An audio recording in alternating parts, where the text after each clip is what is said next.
Agent कितनी बताते हैं और ग्राउंड रियलिटी क्या है, पूरे ये देखा जाता है कि कंपनी क्या दे रही है। जो तनख्वाह है ना वो है 1700 रिंगिट। कई कंपनियां ऐसी हैं जो फ्री की राइश देती हैं और खाना भी अपने।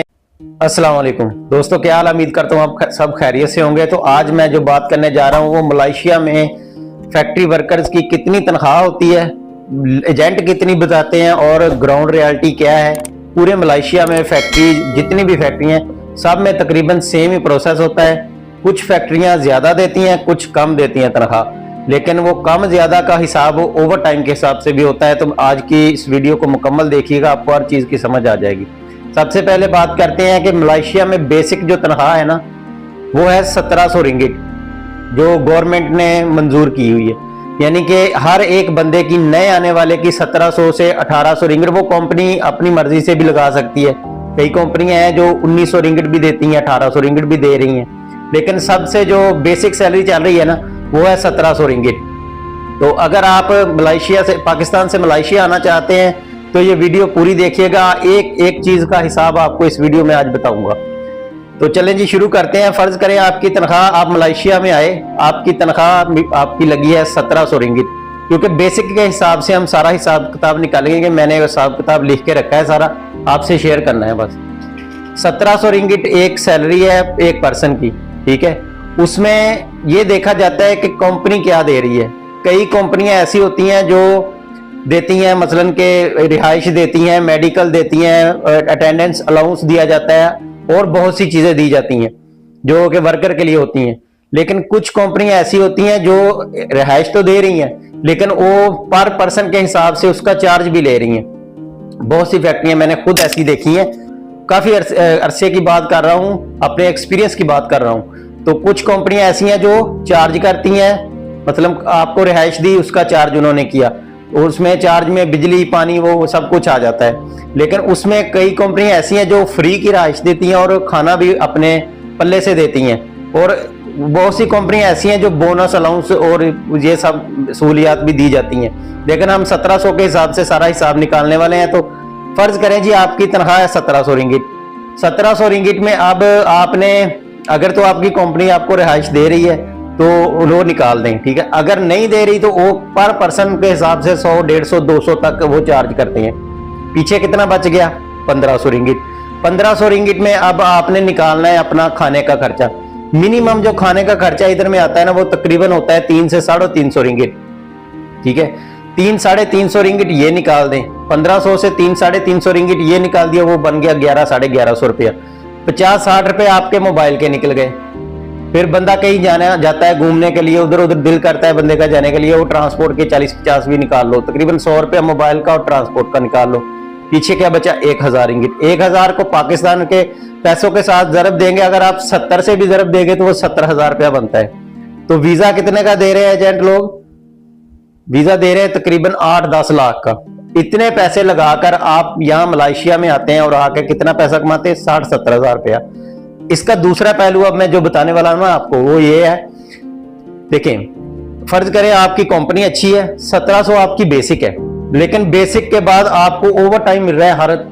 हर दिन 3-4 घंटे आप ओवर टाइम लगा रहे हैं। ओवर टाइम इधर में 1.5 गुना मिलता है। मतलब कि अगर आपका 1 घंटे, मतलब फर्ज करें 4 घंटे आपने ओवर टाइम लगाया तो 1 घंटे का आपका बन गया तकरीबन 13 रिंगिट या 12 रिंगिट।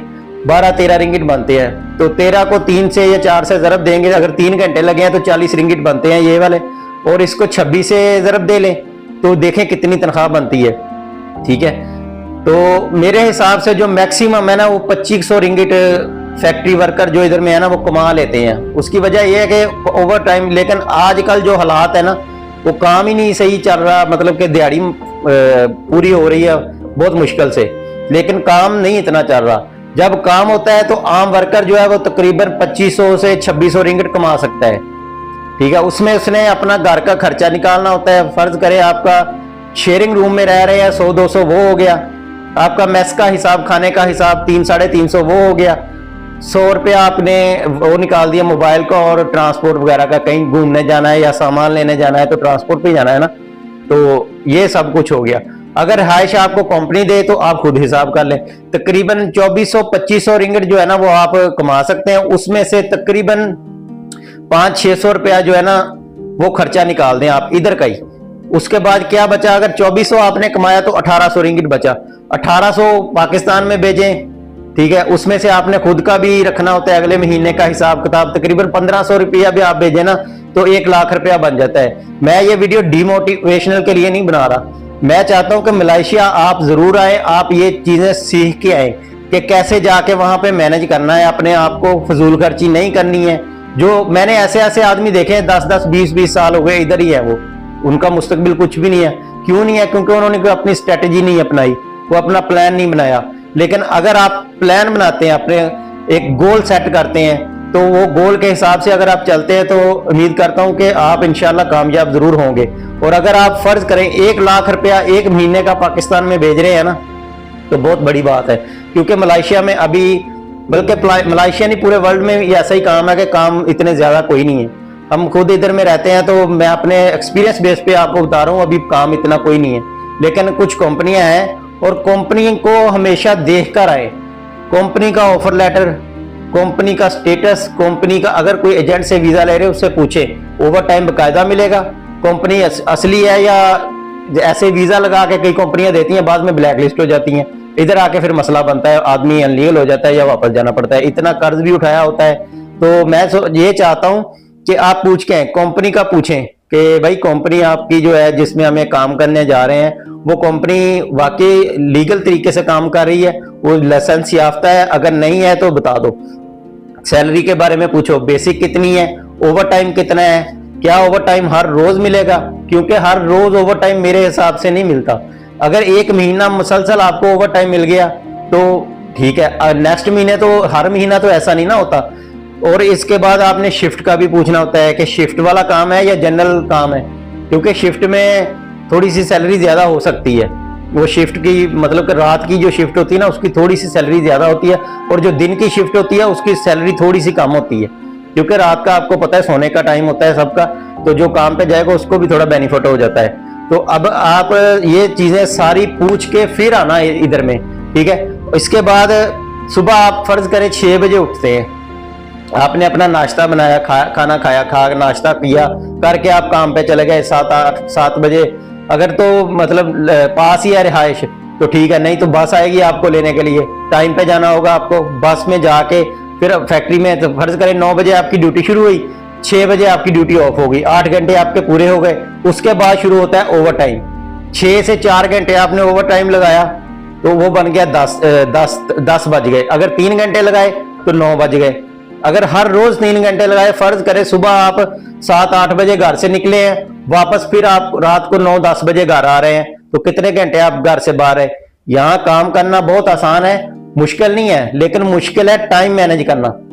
जो बंदा मेहनती है, मुसलसल काम कर सकता है, ज्यादा से ज्यादा काम कर सकता है, वो ज्यादा से ज्यादा पैसा भी बना सकता है। मेहनत में अजमत है, आप सबको पता है। तो अगर आपकी आज की मेरी ये वीडियो आपको अच्छी लगी हो तो वीडियो को लाइक करें, उन लोगों के साथ जरूर शेयर करें जो मलेशिया आ रहे हैं और जो मलेशिया आने का प्लान बना रहे हैं। तो उम्मीद करता हूं आपको ये वीडियो बहुत अच्छी लगी होगी।